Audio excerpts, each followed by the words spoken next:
Welcome everyone, and thank you for joining us today. This webinar focuses on the ISO 19650 accreditation and the benefits to be gained. My name is Hannah Ross. I'm Marketing Manager at Symmetry, and I'll be joined by my colleague Darren Fitz, our friend Sean McCormick from LRQA, and our customer Luke Foley from Concertus. If you have any questions throughout the presentation, please write them in the chat box and we'll answer as many as possible at the end of the presentation. Our agenda for today includes an update on the industry. We'll then meet LRQA to take a deep dive into the ISO standard and the process towards accreditation. And finally, we will speak with Luke Foley from Concertus to find out about their journey. Over to you, Darren. Thank you, Hannah. Good morning, everyone. My name is Darren Fitz. I'm a principal consultant and sector lead here at Symmetry. We do appreciate there's lots of webinars, online events that you could join today. So we're very privileged and very pleased you could join us, and we'll make sure we make full value of your time with us today.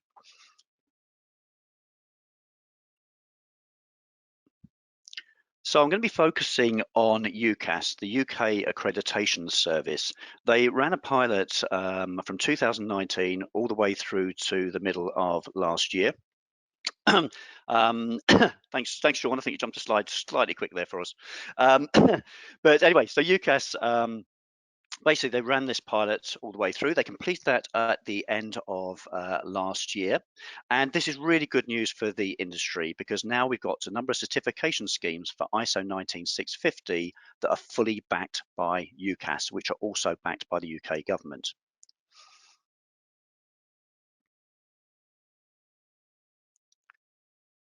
So what have we seen in the last 6 to 10 months since the pilot's completed? We've actually seen an interest in international companies wanting to get accreditation. That'll be expected because the ISO 19650 is an international standard that can be applied across or used within 167 countries.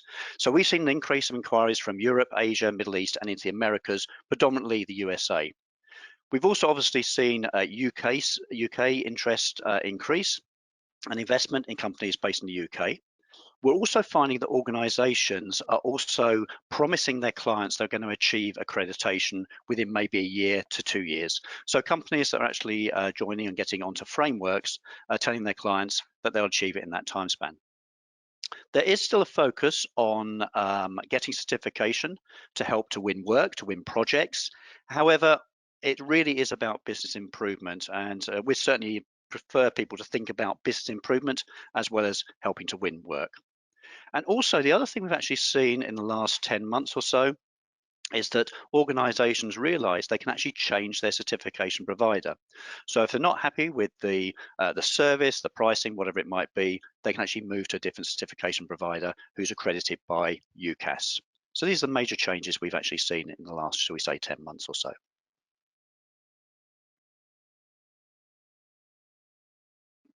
So however, we want to keep competition out there. So we want the certification providers to still have their own USP, unique selling points. And the best way to frame this for you today is to think about Michelin-star restaurants. We all understand that Michelin provides stars to restaurants, and you should expect a certain level of service and quality when you dine at those restaurants. However, when we think about those restaurants, the menus will all be different, whether it be a tasting menu, full 3 courses, the wine list will be different as well.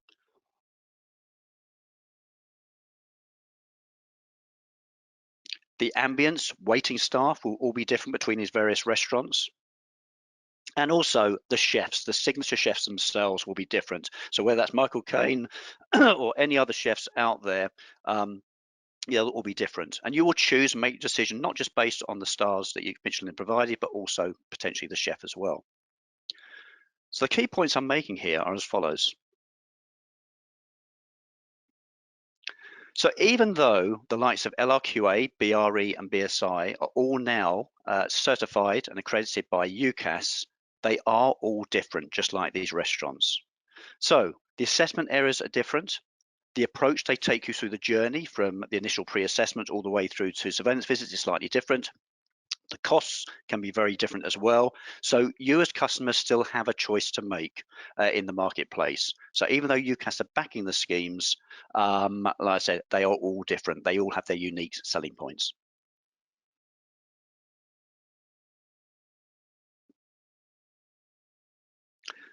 So who's investing currently? Have we seen a change there?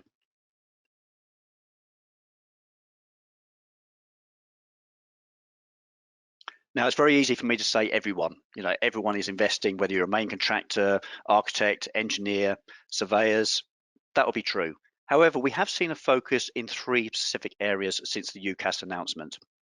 The first one is multinational organizations are now showing far more interest. Again, you'd expect that because ISO 19650 is an international standard. However, we're seeing companies wanting to get maybe accreditation certification in their UK offices first, and then probably that in other regions. We've seen a big increase with SMEs, small, medium enterprise organizations, between 20 to 50 people typically. We're seeing a lot of those organizations now actually investing, and also there's more interest from the client organizations as well. So we have seen these changes since UCAS completed the pilot.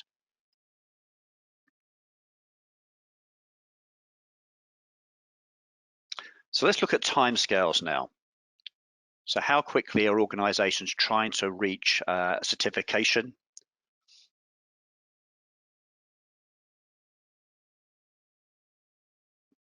Now, typically most companies, and it's their time frame, this is where how quickly they want to move forward, it's typically between 10 and 11 months. And we're seeing this from October last year all the way through to this year.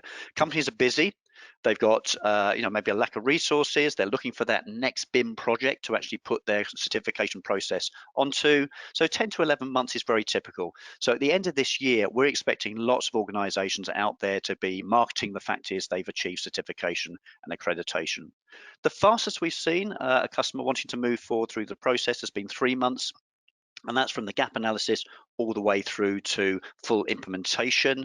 And if you think about that, if you have got gaps in your processes, you need to actually put them in place, apply them on a regular basis, and apply them to a project. So a minimum of 3 months would be very typical. But as I said, most companies are looking to 10 to 11 months at the moment as part of their journey, considering all the other work they've got to do.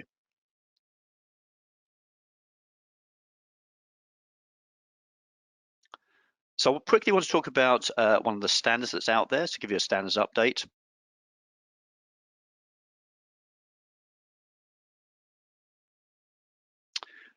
So in September last year, ISO 19650 Part 4 was actually published. This is looking at information exchanges. For those of you more familiar with BS 1192, which is very much focusing around COBie and asset data, it has been fundamentally changed. There's a lot of changes in this new international version. And they're focusing in the key areas you can see on the screen now, from mobilization to published state to decisions on change of state, etc. So there are some fundamental changes there. In the UK National Annex, which is how we apply this international standard in the UK market, COBie is still listed and a requirement in there. So COBie hasn't disappeared, but there are some fundamental changes in this new standard. So it's well worth having a look at.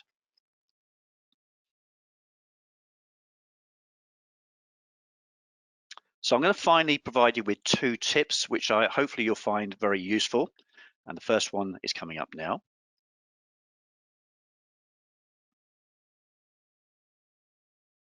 So going back to UCAS, the pilot, the effect of that with the certification schemes in the marketplace. The first thing you need to be aware of is if you've already got certification through LRQA or other providers, or you're thinking of actually moving forward to get your certification, there's going to be much more focus now on the check, review, approval, review, and authorization processes. So whether you are an appointing party, lead appointed party, appointed, on your future assessments, there's going to be much more focus in these areas. So please keep that in mind when you're getting ready for a future surveillance visit or actually starting your journey.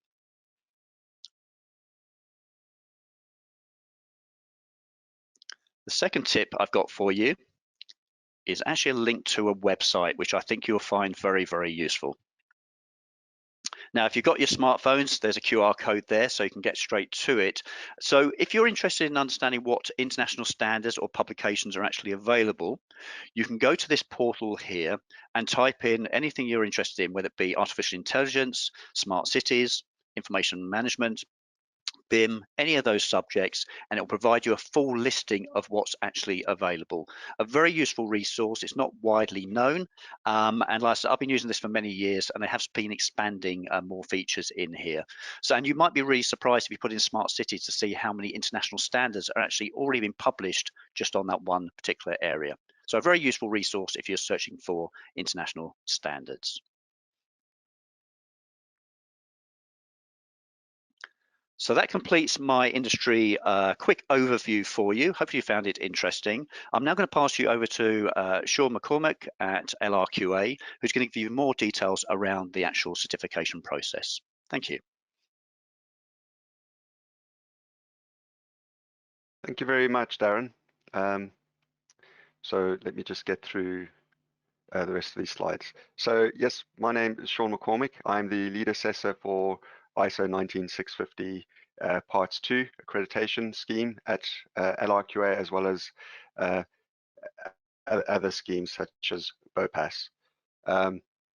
Today I'll be presenting on who LRQA are as an organization and what services we offer, what certification is, and some of the key concepts and principles that need to be understood. An overview of LRQA's third-party certification against ISO 19650 Parts 2 and the journey an organization would take in achieving accreditation. An update on UCAS's accreditation of the ISO 19650 Part 2 scheme and what this means.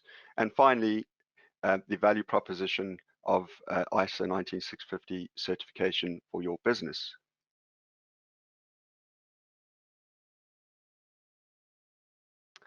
So, who are we? LRQA is a leading global assurance provider. As a business, our main objectives is to bring our expertise and integrity to our partnership with clients through certification, assurance, cybersecurity, inspection, and training services. LRQA currently operate in more than 120 countries and are recognized by over 30 accreditation bodies worldwide, including UCAS, which is the UK's accreditation body. And we have offices in Europe, America, Middle East, and Far East.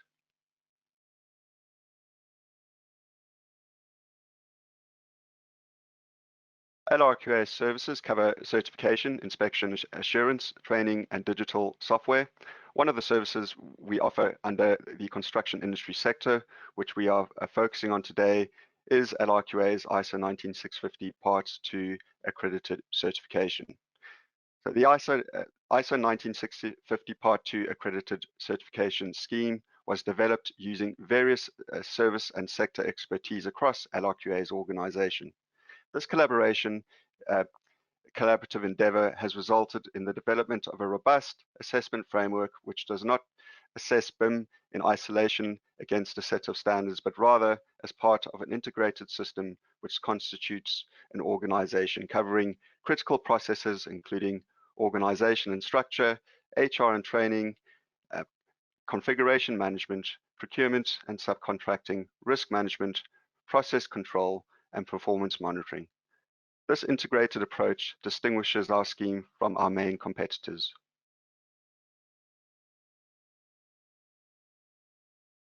Next, I would like to discuss what certification is and some of the key concepts and principles that need to be understood.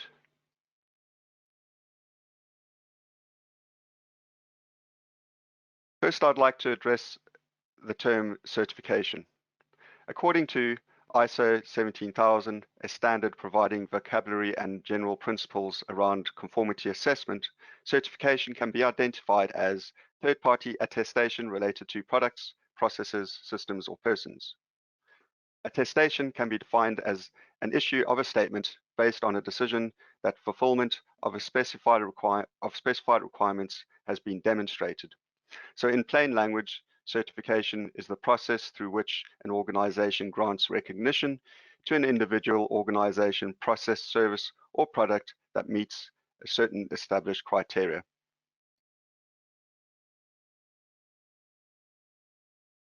We use the term conformity assessment within certification a lot. So what does this term actually mean? Well, according to ISO 17000, conformity assessment can be defined as a demonstration that specified requirements relating to a product, process, system, person, or body are fulfilled. For example, conforming to a shall clause in ISO 19650 parts 2 would mean that your organization has been able to fulfill the requirements of that clause on a project. There are a whole set of standards written on the subject of conformity assessment, which we won't be covering today. However, one that is relevant to today's discussion is ISO 17067, which is the standard that provides guidance for certification schemes. This standard is used by certification bodies such as LRQA to ensure they follow best practice in the development and operation of their certification programs, such as the ISO 19650 Part 2 Accredited Certification Scheme. Other standards relevant to this discussion is ISO 17065, which accredited bodies such as UCAS use to assess accredited certification bodies such as LRQA as meeting the requirements to deliver assessment schemes to ISO 17067 standards. For certification bodies like LRQA, UCAS will come in once a year to assess the organization against the standard to ensure that schemes like ISO 19650 Part 2 are run in a compliant manner. It is also this standard that was used to assess accredited bodies who undertook the UCAS ISO 19650 pilot program, which I will touch on a little bit later.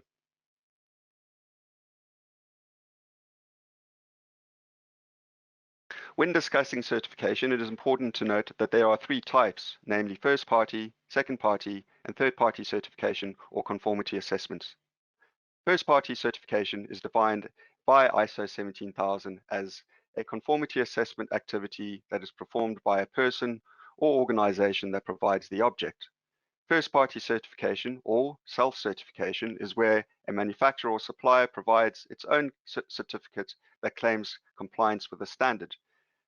The certificate shown here provides little assurance because the assessment has not been carried out independently by a certification organization recognized by national accreditation bodies such as LRQA.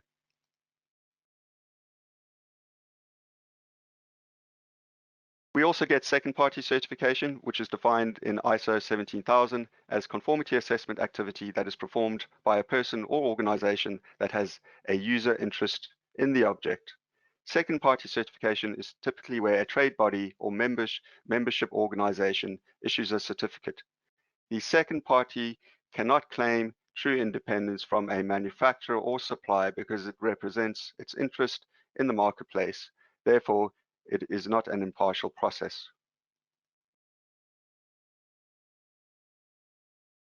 We then get third-party certification. So 17,000 defines third party as a conformity assessment activity that is performed by a person or body that is independent of the person or organization that provides the object and of the user interest in that object. Third party certification is carried out by a body that is independent of both supplier and customer organizations. This is important as it ensures that there is no conflict of interest and that impartiality within the conformity assessment process is maintained. Third-party certification provides assurance because the assessment has been carried out independently by a certification organization recognized by the national accreditation body such as UCAS. Both first and second-party certification cannot make this claim. So what are we saying? If as an organization you're looking for confidence in a certification scheme that provides a robust, impartial audit process, then third-party certification is the scheme to choose.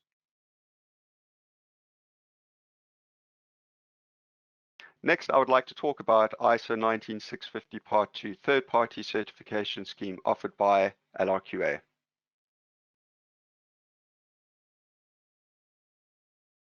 The international interest with the UK BIM implementation strategy, some of the UK BIM Level 2 related standards have been incorporated into international standards, including ISO 19650's Part 1 and Parts 2 as from December 2018. These two international standards have incorporated BS 1192 and PAS 1192. Okay. These are the two standards that set the conformity criteria for ISO 19650 accredited certification schemes, that being ISO 19650 Parts 1 and Parts 2.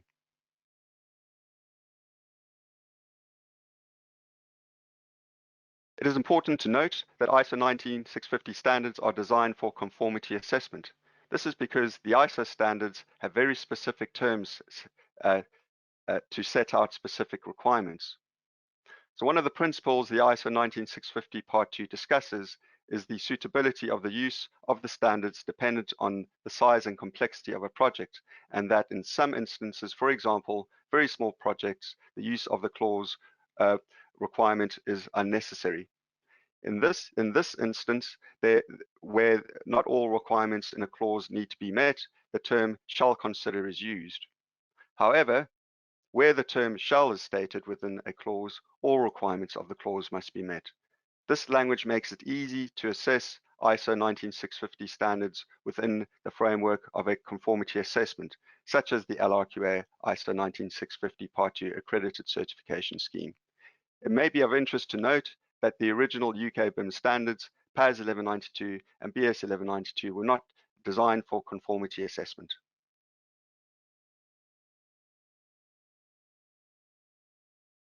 So the LRQA BIM certification adopts a process audit approach based on the Type 6 certification scheme as defined in ISO 17067, which, as already mentioned, is a standard that provides guidelines for certification schemes. In simple terms, this means that as part of the audit process, an organization's process and outputs from those processes are assessed against ISO 19650 requirements.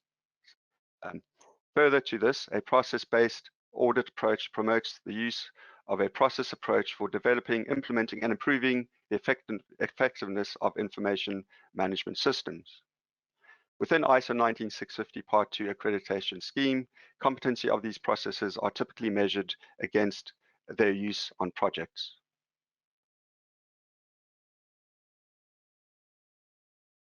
As part of the BIM certification scheme, and in accordance with ISO 19650 Part 2, LRQA determine and assess the scope of BIM function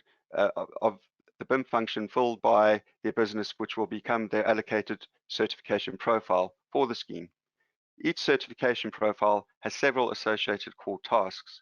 These profiles and their tasks are as follows: appointing party, who is the receiver of information concerning works, goods or services from a lead appointed party. In some countries, appointing party may be termed client, owner or employer, but the appointing party is not limited to these functions. We then get the lead appointed party, who is responsible for the provision of information concerning goods, works or services to the appointing party. And then lastly, the task teams or appointing party, who is responsible for the provision of information to a lead appointed party. As a business undergoing certification, you'll be certified under one or more of these three functions.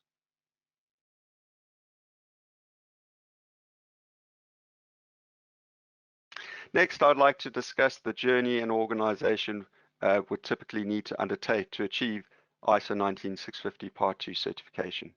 So step 1, application. Whether you approach LRQA directly or are referred to us through Symmetry, you will need to fill out an application form. Typically, information requested includes company details, number of officers required for certification, scope of certification, etc. Once this has been returned to LRQA, a proposal is generated with a cost based on the information provided, including number of assessment days for a full implementation assessment and surveillance, as well as travel and reporting days that may be required. Once this is agreed between parties, an RFS or request for sale is sent out and signed by the organization pursuing certification, and this becomes a contractual agreement. Step 2. So a gap analysis assists BIM providers in preparing for assessment and examines the overall status of an applicant's capability to deliver BIM services to the requirement of ISO 19650 Part 2. This is optional and not a UCAS requirement. And this step is supported by Symmetry, who can provide the further support needed to close out the gaps. Step 3 is the first stage, document check, which is the first stage of the initial certification process. Okay, so initial certification process encompasses document check and full implementation audit. So stage 1 of this is document check, which is a formal check of documents of availability and high-level content.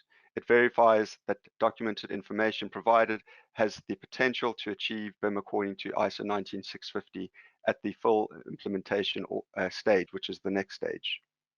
So stage 2 of the initial certification process is the FIA, or full implementation audit. So award of certification requires that LRQA further assess capabilities, procedures, processes, and competencies described and evaluated at gap analysis and document check stages as fully implemented. Okay, these are ISO 19650 aligned capabilities, procedures, processes, and competencies are assessed against live projects. Following this, an FIA report is generated by the assessor with documented findings, and subject to there being no major non-conformances and a reasonable number of minor non-conformances, the assessor will recommend the organization for certification under the scheme. So step 5 is the certification decision step. So before a certificate may be issued, the FIA report is submitted internally within LRQA's utilities team to the scheme decision maker for technical review. Once there is sign-off, a certificate along with the FIA report is sent to the client. This typically takes 10 working days. Then step 6 is what we call the yearly maintenance phase. So once certified, the organization then enters a 3-year surveillance cycle, which, dependent upon the number of officers certified, will include a minimum of 3 one-day surveillance visits over the 3-year period. These assessments confirm any changes from initial certification, including an ongoing findings review. And then step 7, which is certificate renewal. So at the end of the 3-year cycle, certification of the organization will be undertaken and the full 3-year cycle of surveillance has started, will start again.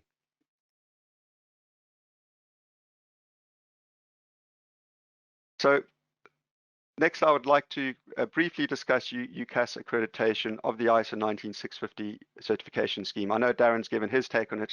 From a certification body, I would like to give our take on it.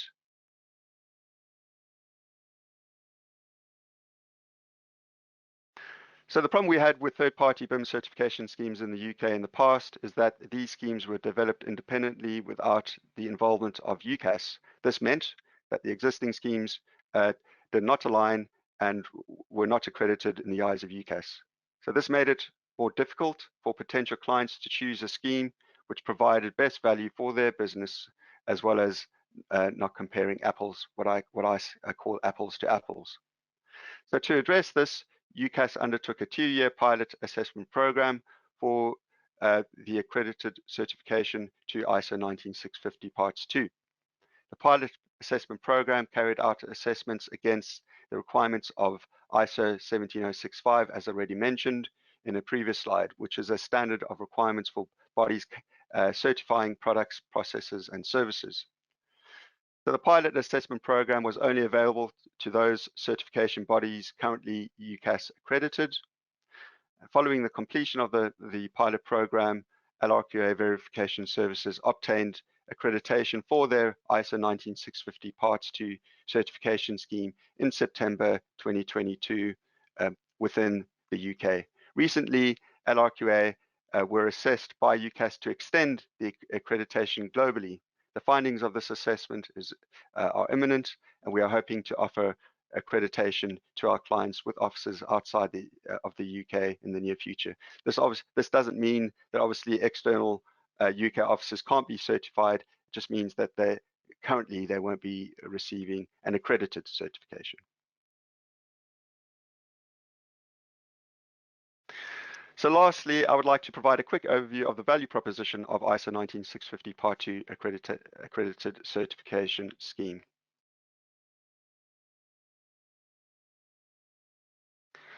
So the value proposition for BIM certification is wide.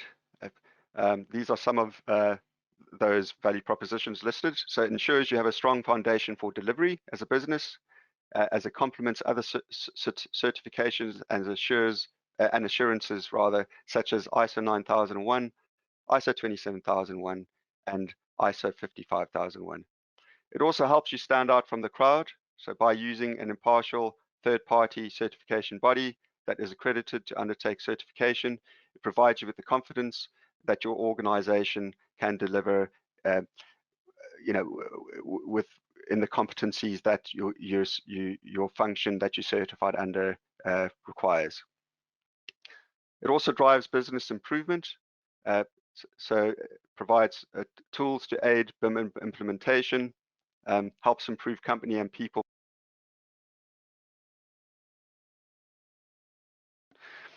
helps improve control over time and cost, minimizes problem reoccurrence, and identifies risks and opportunities in BIM implementation and information delivery. It also provides confidence and supports winning work. Okay, it assures other organizations with certainty that requirements will be met and demonstrates to your own people that information is critical for you. So thank you. That's my delivery for today. I'm now going to hand over to Hannah.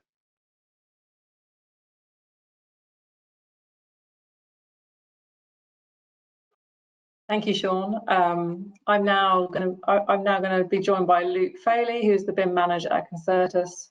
Welcome, Luke. Did you want to start by telling us a little about Concertus and what you do as a business? Yeah, sure. So Concertus are a multidisciplinary consultancy based in Ipswich, Suffolk. We have a further office in Matlock, Derbyshire too. Concertus are owned by Suffolk County Council, based in the Endeavour House Council building in Ipswich. But in 2015, we moved to our new office. This allowed us to expand our staff numbers and look for private work, as well as maintaining existing council-owned buildings and designing their new properties. Since then, we've joined up with Derbyshire and Bedfordshire County Councils to provide a similar service. Our typical kind of work is schools, care homes, emergency services buildings, operational hubs, office buildings, and then leisure and retail too. So Concertus typically use ArchiCAD for all of our project modelling. It has multidisciplinary capabilities, but we also do have access to Revit for select MEP projects or select clients. We use Celibri for clash detection and Deltek pins for our data environment. Yeah, Concertus has held an ISO 19650 certificate since February 2019. So why did you choose Symmetry and LRQA to support you with this process? So Concertus looked into going in ISO 19650 certificate. We thought it was the next step of showing our commitment to BIM. Concertus already had 3D modelling processes in place for some time. The next step was ensuring that information processes caught up with our modelling abilities. When the ISO 19650 documents were released, we wanted to get ahead of the competition, and eventually we became one of the first companies in Suffolk to gain the 19650 certificate. So we've chosen to work with Symmetry because we've had a good relationship and we've had good experiences working with the company in the past. Symmetry have advised Concertus on appropriate software to suit the company's needs, software training, and before each recertification, we asked them to carry out a gap analysis to make sure we're following the latest guidance and best practices. Symmetry have also helped us out with our IT department with various services too. Oh, lovely. And did you notice any benefits from gaining accreditation? Yeah, so Concertus Concertus uses the Accredited their certification to highlight our commitment to BIM when bidding for work, showing that you're certified to deliver BIM projects goes a long way when winning projects in different fields and with different clients. Within the workforce, the benefits of certification can also be seen. Many of the requirements and documents associated with 19650 also aid day-to-day working. Also drives consistency between departments, projects and offices too. Things like regular model audits and BIM audits highlight where we may be lacking and provide us with an opportunity to correct any mistakes and improve our in-house processes. So, yeah. So for anyone considering the accreditation route, do you have any insights or guidance that you'd like to offer them? Sure. So as I mentioned previously, getting the gap analysis done at least before the initial certification audit really does help. When I went into my first audit as a BIM technician, I was kind of taken back by the wording of some of the audit criteria. Being new to the audits was initially hard to follow the language, and can be a little bit scary if you're not used to it. So having a gap analysis not only tests your processes, making sure they're fit for purpose, but it also prepares you for the questions that will be asked and what the auditors would be looking for. Yeah, think of it as like a mock audit before the big day. So earlier, Darren mentioned the recent UCAS announcement. What did this mean to you? Yeah, so I believe the UCAS announcement will bring more work to having the original certificate. I think having the certificate and it being supported by UCAS will give organisations when they select their project delivery teams. And since Concertus became accredited and the UCAS announcement, have you noticed any changes in demand for this requirement from customers? Yeah, we feel whilst it's still early days, we understand it's still early days, but we do envisage that more and more clients will expect to see this accreditation as proof of a company's commitment to BIM. And it also shows that their processes are up to date too. So, yeah. And you mentioned that Concertus has a great deal of work with councils. Are you still supporting them with their BIM adoption? Yes, we are. Yeah. So the council's adoption of BIM has been pretty varied. Some have been quickest to adopt BIM as standard practice. In our case, we incorporated BIM practices on behalf of Suffolk County Council. We are doing a similar thing with Bedfordshire and Derbyshire council projects too. After the discussion with each individual council, we've agreed information requirements and we make sure they're met on each of their projects. And finally, what does the future hold for Concertus? So our future after certification targets the UCAS accreditation. We'd like to get that in place. We're focusing on winning more BIM related projects, maintaining our certification or accreditation when we go for it, strengthening our processes, and of course showing off the work that we're doing. So. Lovely. Thank you so much, Luke. Thank you for joining us today, and thank you, Darren and Sean, for speaking with us all. So, Sean, if you could just put up my last slide, where I'll cover the what's next. So, if you wanted to have a one-on-one discussion with Darren, marketing will be in touch with you shortly to see how you felt about the presentation, but also the opportunity to book an appointment to talk about your accreditation journey, next steps with certification with the ISO standard. So watch out for that call.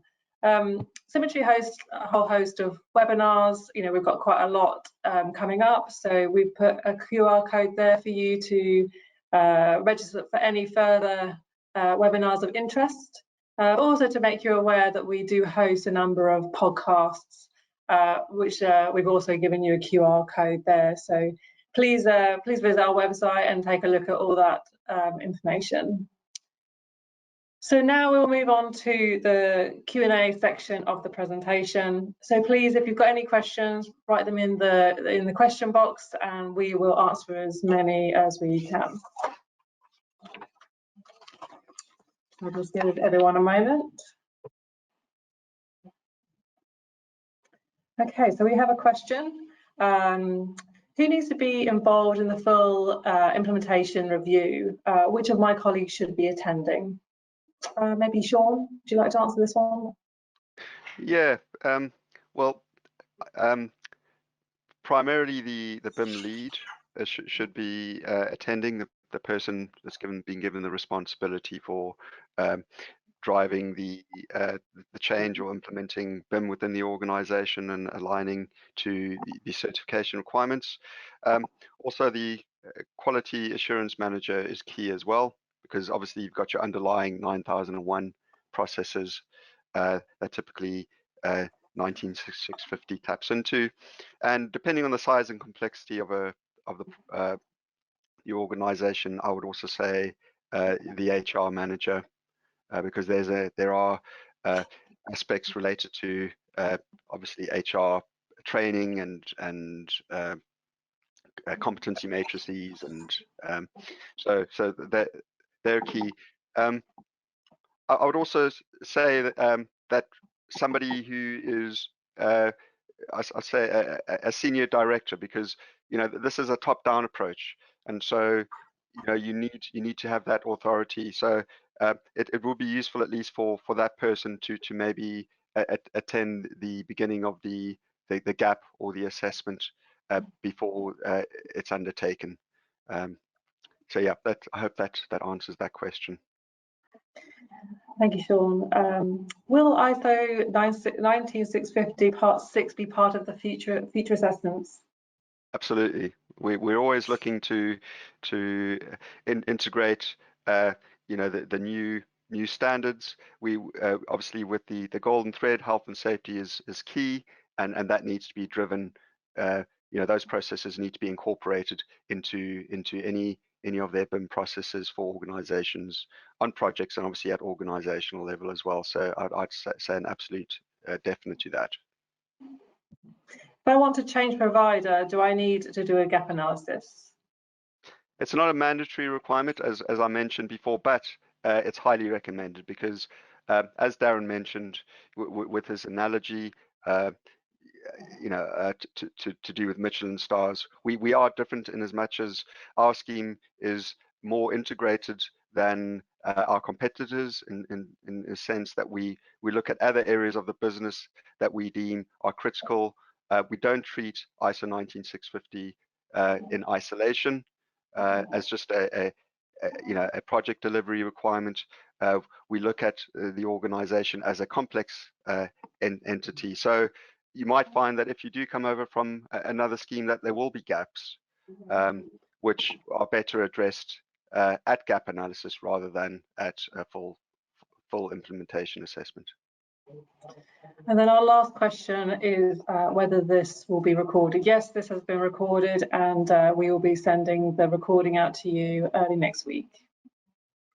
So I think that's all the questions for today. Thanks once again for everyone who joined, and our speakers today.